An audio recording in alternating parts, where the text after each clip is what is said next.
The first human ship didn't arrive with weapons. That was the first mistake. Or at least, that's what the Galactic Assembly believed at the time.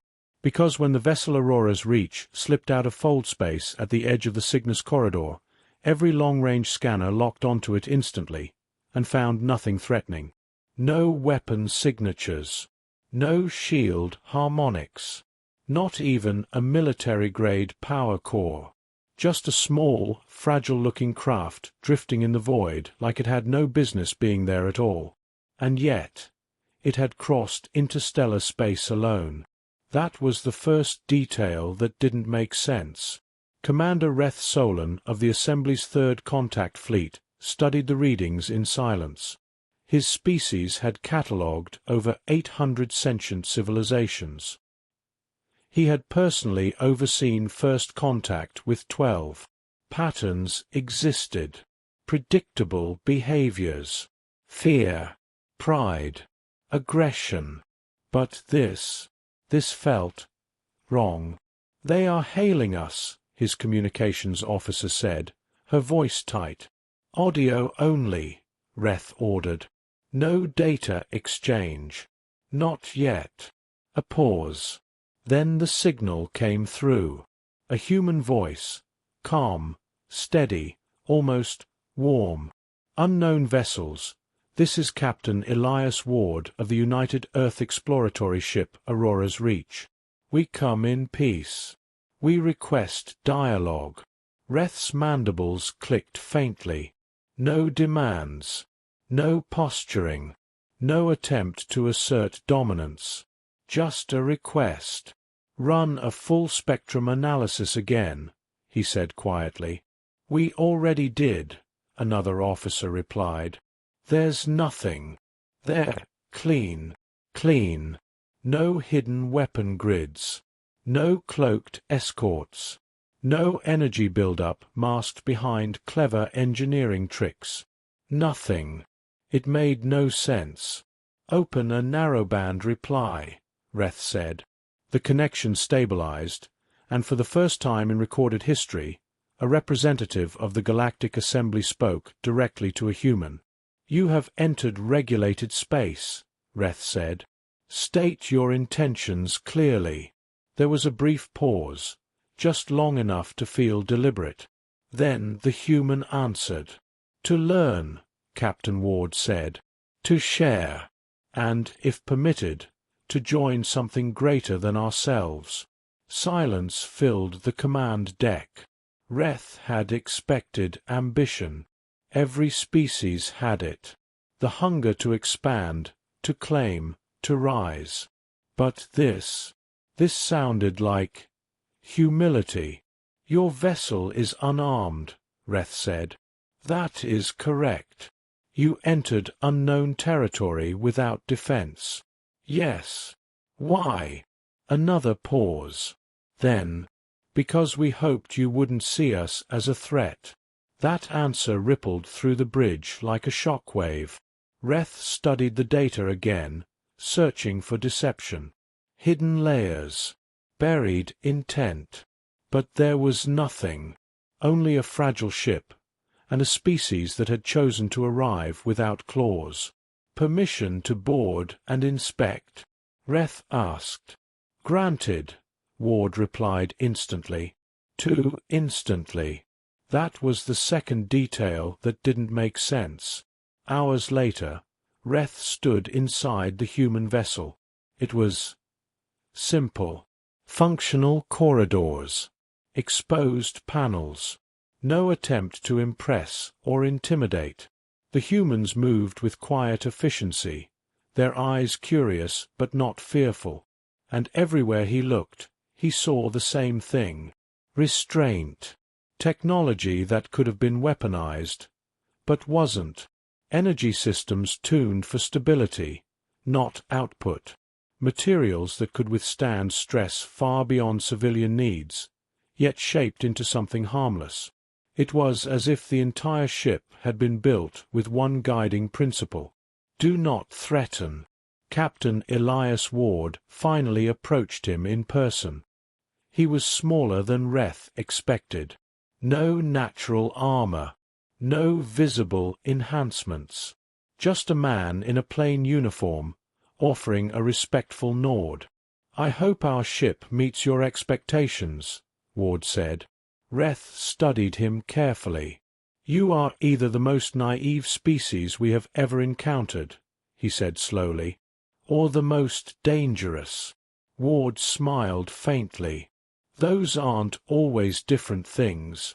Reth didn't return the expression, because for the first time since the Aurora's reach had arrived, he wasn't sure which one humanity was, and somewhere, far beyond the reach of every scanner in the system, something massive drifted silently in the dark, watching, waiting, unseen. The humans adapted too quickly. That was the third detail that didn't make sense. Within 3 cycles of their arrival, the representatives of Earth had done what most species took decades to accomplish. They learned assembly protocols, mastered translation matrices, and integrated into diplomatic channels with unsettling precision. Commander Reth Solon watched it unfold with growing unease. "They shouldn't be this efficient," one of his analysts muttered, flicking through data streams. "Their neurological structure doesn't support accelerated cognition at this level." "And yet," Reth replied quietly, "they are doing it." Human envoys moved through the assembly chambers with quiet confidence. They asked questions, endless questions, but never the wrong ones. Trade negotiations, cultural exchanges, scientific cooperation, all executed flawlessly. Too flawlessly. "They're not just learning," the analyst said. "They're predicting." Reth didn't respond, because he had already come to the same conclusion. Captain Elias Ward stood at the center of it all. He had become something of a curiosity among the assembly species, a diplomat who spoke plainly, a commander who showed no interest in power, a representative of a species that seemed content, which made the others trust him. That, more than anything, unsettled Reth. "You're concerned," Ward said one cycle, as they stood overlooking the luminous core of the assembly station. "I am observant," Reth corrected. Ward smiled faintly. "Of course you are." Reth turned his gaze toward him. "Your people integrate rapidly. You form alliances easily. You reveal just enough to build trust, but never enough to be understood." Ward didn't deny it. "That's not entirely unfair," he said. "Then explain it." Ward rested his hands behind his back, looking out at the swirling light beyond the viewport. "We spent a long time alone," he said. "When you don't have anyone else out there, you learn to prepare for anything." "Preparation implies expectation," Reth said. "What did you expect to find?" Ward's expression didn't change. "Everything," he said simply. The first anomaly was dismissed as a sensor glitch. A long-range patrol vessel reported a shadow mass beyond the outer perimeter of the system. No energy signature, no gravitational footprint, just absence. By the time they recalibrated their instruments, it was gone. "Faulty readings," the report concluded. Reth didn't agree. The second anomaly was harder to ignore. A communications relay on the edge of assembly space experienced a full blackout, exactly 3.2 seconds long. Every system offline simultaneously. No damage. No intrusion detected. But in those 3.2 seconds, something had passed through the network. They couldn't prove it, but they could feel it. "Tell me the truth," Reth said the next time he saw Ward. "Are your people deploying assets we cannot detect?" Ward met his gaze calmly. "No," he said. Reth's eyes narrowed. "You didn't hesitate. I didn't need to. That doesn't mean you're telling the truth. Ward tilted his head slightly. No, he agreed. It doesn't. The honesty was disarming. Other species began to notice. The Varelian Trade Consortium filed quiet concerns about unusual human insight into market fluctuations. The Korth military observers noted that human advisors consistently predicted tactical outcomes with disturbing accuracy. And then there were the rumors. Whispers of human vessels appearing where they shouldn't, of systems being mapped before official surveys even began, of blind spots, small, precise gaps in sensor coverage that seemed to follow human activity. Individually, they meant nothing. Together, they formed a pattern. Permission to escalate surveillance? Reth's second-in-command asked. Reth hesitated. He looked across the assembly chamber, where humans stood among dozens of species, speaking, learning, smiling. Harmless. That's what they appeared to be. That's what they wanted to be seen as. Denied, Reth said at last. Commander, we will observe, Reth said firmly, but we will not provoke, because if he was wrong, he would be undermining the first truly peaceful contact in generations. And if he was right, then provoking humanity might be the worst mistake the Assembly could ever make. Far beyond the borders of mapped space, another shadow shifted, larger than the first, still invisible, still silent, and no longer alone. The war didn't begin with a declaration. It began with silence. A frontier system, designation K-47, simply stopped responding. No distress signal, no warning, no trace of battle. One moment, it was there. The next, it wasn't. Commander Reth Solon was among the first to review the data. Status, he demanded. Total communications blackout, his officer replied. We've attempted all channels. Nothing is getting through. Interference. No, Commander. Reth's mandibles tightened. Then what? The officer hesitated. It's like there's nothing left to receive. A reconnaissance fleet was dispatched immediately. 12 ships. Advanced sensors. Full defensive capability. They never reported back. Panic spread through the assembly like a contagion. Emergency sessions were called. Borders were locked down. Trade routes collapsed overnight. Entire sectors went dark as systems shut down non-essential networks, trying to avoid whatever had erased K-47.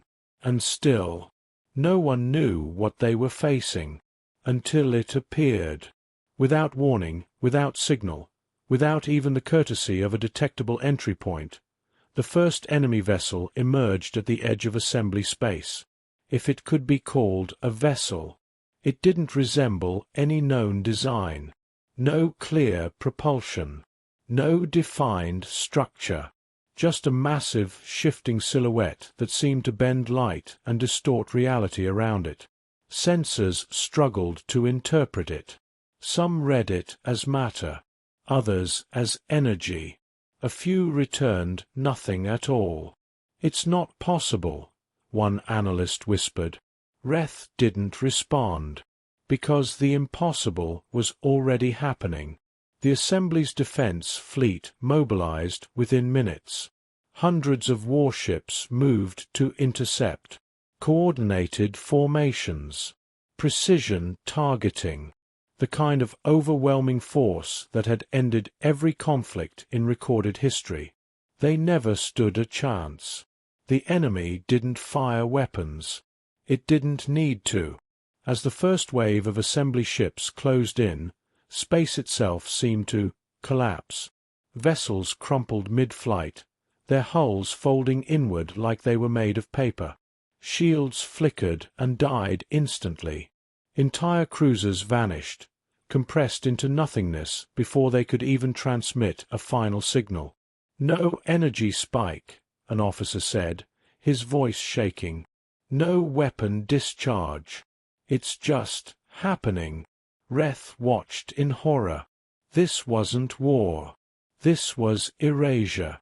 "Fall back," he ordered. "All units, retreat." But retreat didn't matter. The entity, because that's what it was, didn't pursue. It didn't need to. It simply drifted forward, consuming everything in its path. System by system. Fleet by fleet. Within days, the assembly lost more territory than it had in centuries of conflict. And still, no strategy worked. No weapon had any effect. No defense could withstand it. They weren't fighting an enemy they could understand. They were facing something beyond them. In the midst of the chaos, humanity did nothing. Their ships remained docked. Their diplomats stayed silent. Their fleets, small, unimpressive compared to the Assembly's military, did not mobilize. To many, it confirmed their worst fears. "They're useless," one council member snapped. "All that talk of cooperation, and now they hide?" "They warned us," another argued weakly. "In their own way. They said nothing." Reth didn't speak, because he was watching something else. Patterns.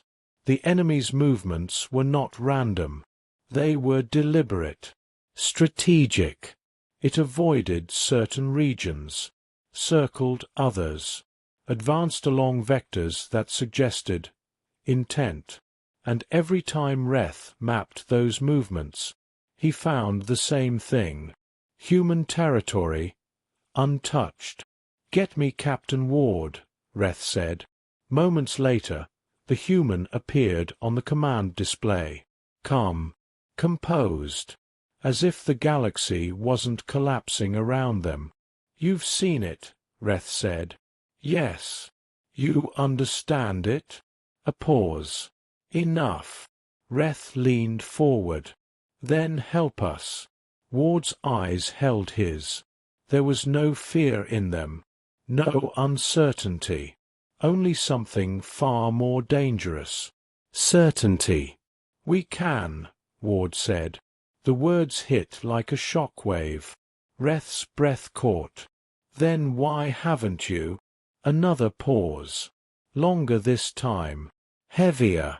"Because," Ward said slowly, "once we act, everything changes." Silence filled the command deck. Outside, another system went dark. Another fleet vanished. Another line of defense collapsed. Reth didn't look away. "Everything has already changed," he said. Ward studied him for a long moment, then gave a single, small nod. "Very well," he said. "And for the first time since the war began, humanity asked for permission. Authorize us to engage." The void of space erupted in a silence that was almost deafening. No warning. No tremor, no signal. Then it appeared. Not a fleet, not a formation, not even a single conventional warship. A shadow tore through the darkness, massive, impossibly immense, and perfectly silent. It moved with deliberate grace, folding light and bending sensors around it. The assembly fleet scanners screamed in alarm, unable to reconcile what they were detecting. Commander Reth Solon could only stare. "Impossible," one of his officers gasped. "That is, it can't be. Nothing in the galaxy has that mass, that energy, that scale." Reth didn't respond. His attention was fixed. He already knew. "Captain Ward," he demanded through the comms. What is that?" There was a pause. Ward's voice finally came through, calm, measured. That, Commander, is humanity's hidden hand. The words barely registered before the reality hit. The so-called Aurora's Reach, humans' small exploratory ships, were nothing. They were distractions, probes, observational platforms. Everything else had been hidden. Until now. The Dreadnought emerged fully from stealth. It was enormous.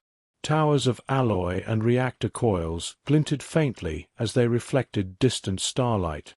Its hull was covered in impossible geometric patterns that shifted under observation, seemingly alive. Weapon arrays bristled along its flanks, dozens of systems that combined energies no alien science had ever conceived. And yet, not once did it fire immediately. It didn't need to.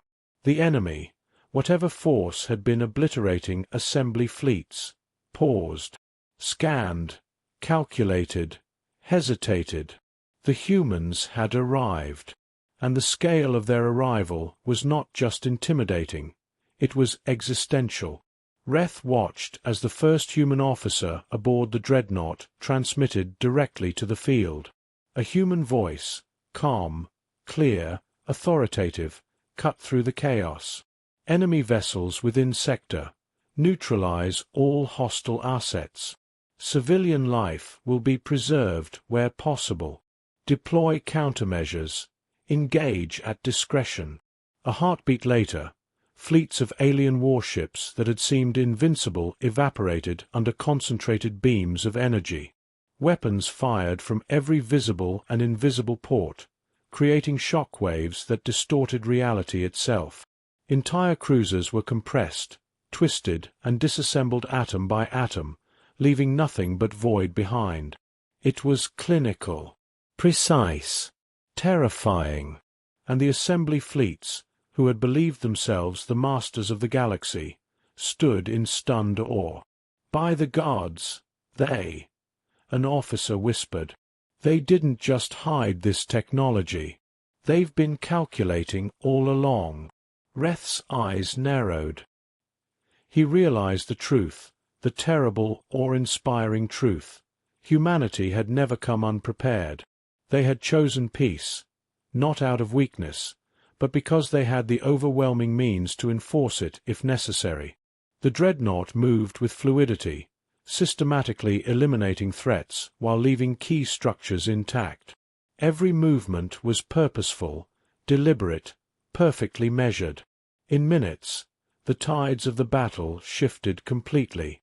The enemy, once confident in its annihilation of the assembly, had no choice but to retreat, or be obliterated entirely. Even retreat proved difficult. Human sensors anticipated every vector, every jump point, every blind spot. They had planned for every possibility, before anyone even realized they needed to. Reth exhaled slowly. He felt both awe and fear ripple through him. Humans had revealed themselves not as naive explorers, but as an unstoppable force that had been hiding in plain sight. Then Ward's voice returned, calm and measured, over the comms. Commander Solon, stand down your fleet. Recovery and triage will commence. Humanity has assumed operational command for this sector. Resistance is unnecessary. Peace will be restored if you cooperate. Reth swallowed hard. Cooperate. The word echoed ominously. The galaxy had believed humans weak, harmless, even naive. And now they knew the horrifying truth. Humanity had been patient, observing, and preparing. And when the time came, they struck with precision, not rage. It was not just a warning. It was a declaration. The humans had arrived, and nothing would ever be the same. Far beyond the decloaked Dreadnought, beyond the shattered remnants of enemy fleets, countless more shadows drifted silently in the void. The war had been stopped in its tracks. But the galaxy had just glimpsed the first sign of humanity's true reach. And that was only the beginning. The galaxy held its breath. For the first time in recorded history, silence stretched across star systems that had once erupted with the chaos of war. Ships floated in the void, battle-scarred and trembling, as though the very fabric of space itself had paused to witness what had just occurred. Commander Reth Solon stared at the Dreadnought, the colossal vessel that had shifted the tides of war in minutes. Yet even now, it remained silent, calm, unyielding. Humanity had done what no one else could, stopped a force that had annihilated entire fleets without firing a single conventional weapon. And they had done it without unnecessary destruction, without cruelty, without hesitation. "Status report," Reth demanded, his voice steadier than he felt. "Enemy forces are in retreat," his officer replied. "Assembly assets sustained minimal losses where humans intervened. All civilian systems are intact." Reth exhaled slowly. Minimal losses. Civilian systems intact. And then the truth settled in. Humanity had chosen peace, not because they were defenseless, not because they feared conflict, but because they could. A comms ping drew Reth's attention. Captain Elias Ward appeared on the display, standing tall on the bridge of the Dreadnought. He spoke slowly, deliberately, every word weighted with purpose. "Commander Solon, your fleet has fought bravely. But bravery alone was never enough." Reth's mandibles clicked. "Then why intervene at all? You could have destroyed the enemy entirely. Why spare them?" Ward's gaze was unwavering. "Because war is not the measure of a species. Restraint is. Civilization is not proven through dominance, but through choice.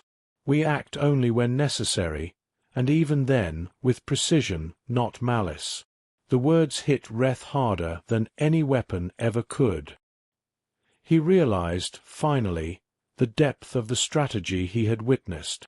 Every human move, every unarmed vessel, every calculated integration into the assembly had been deliberate. The Dreadnought was not an act of aggression. It was an answer to a threat, delivered with a single guiding principle: speak softly, carry overwhelming force. "And there are more like this?"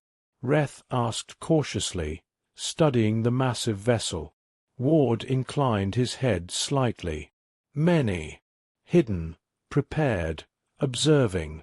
Not for conquest. For protection. For survival. For peace." Reth's stomach tightened. Humanity had not just prepared for war. They had prepared for every possibility, for centuries across the stars. The peace the assembly had welcomed was real. But behind it lay a power no species had ever comprehended. "And what now?" Reth asked. "Do you leave the galaxy to us?" Ward's expression remained calm, almost serene.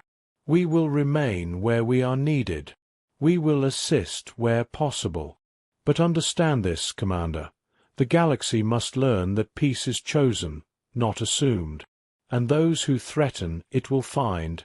Humans are patient." A flicker passed across Reth's sensors. Beyond the Dreadnought, in systems yet uncharted, more human shadows shifted silently in the void. Massive, unobserved, prepared. Each one a guardian, a warning, a promise. The assembly fleets had survived. Systems had been preserved. And yet, every commander knew the unspoken truth.